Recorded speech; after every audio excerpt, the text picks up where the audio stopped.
Recording 46. You will hear someone talking about creating a presentation. First, you have some time to look at questions 31 to 40.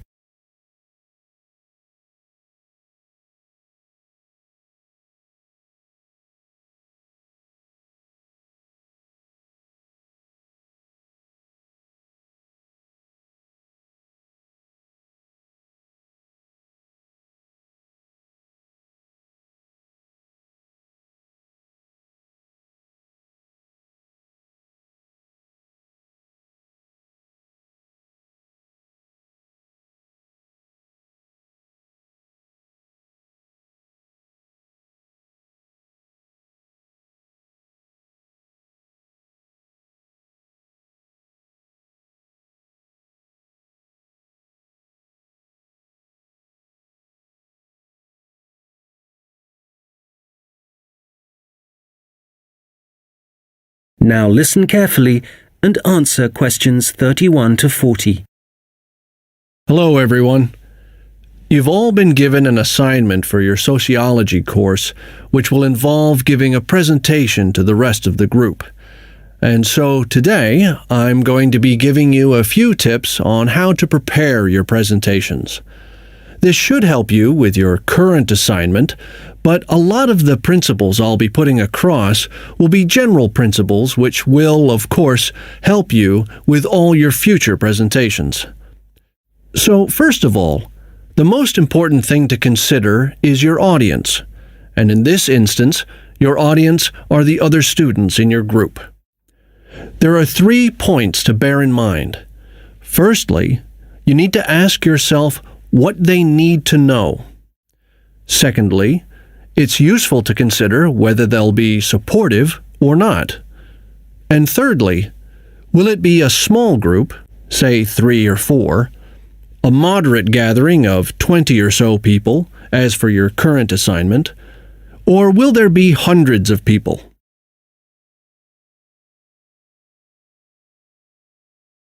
Having said all that, what I'm about to tell you will apply equally to any audience.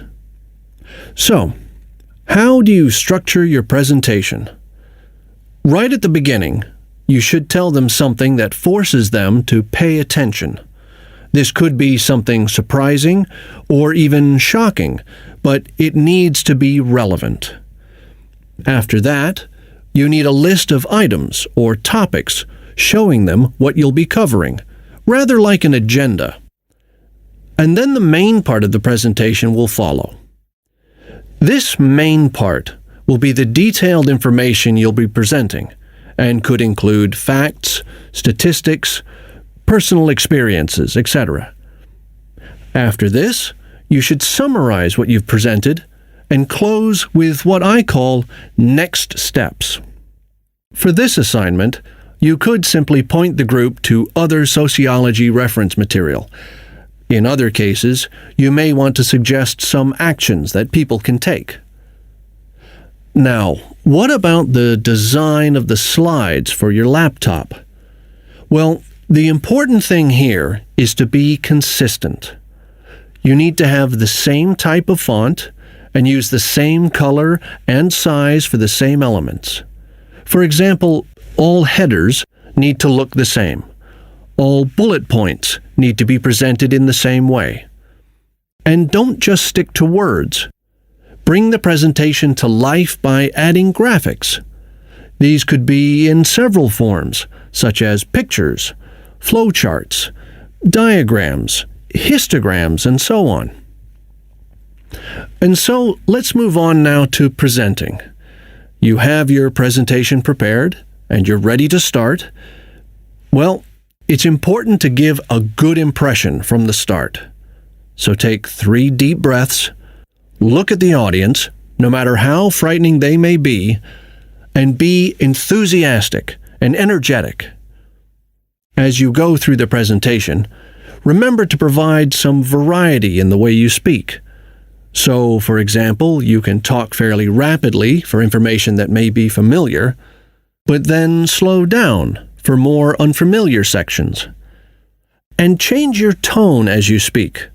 Don't keep it at the same level all the way through. As I mentioned, look at your audience.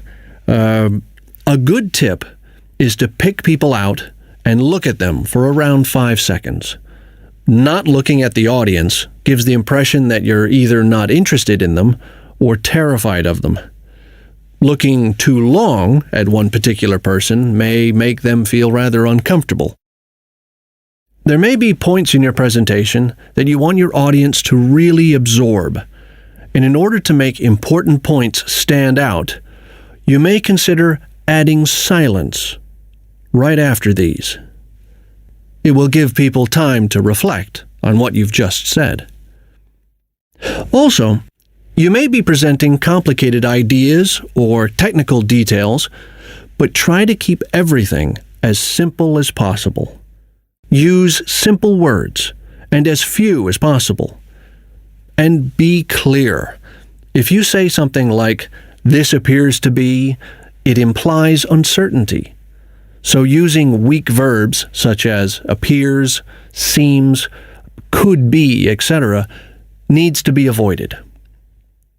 I'll just finish off with a few thoughts on questions and interruptions from the audience. You may choose to invite questions from the audience as you go, or ask them to wait until the end. Either way, questions should be encouraged, as it provides you with some feedback on how interested the audience is and how well they're understanding you. When a question is asked, you need to provide an answer that is as accurate as possible. So, initially, my tip is to repeat it. This will ensure you have heard it correctly and will give you a few seconds to gather your thoughts. Interruptions, on the other hand, can be unwelcome, and you may get them for a variety of reasons. It's likely, however, that there's something in your presentation that's unclear or confusing. So my advice is to reduce problems by reading through your presentation beforehand and predicting potential points which could cause interruptions. You may then want to change that part of your presentation, or at least you'll be prepared if someone does interrupt you. Now, do you have any questions?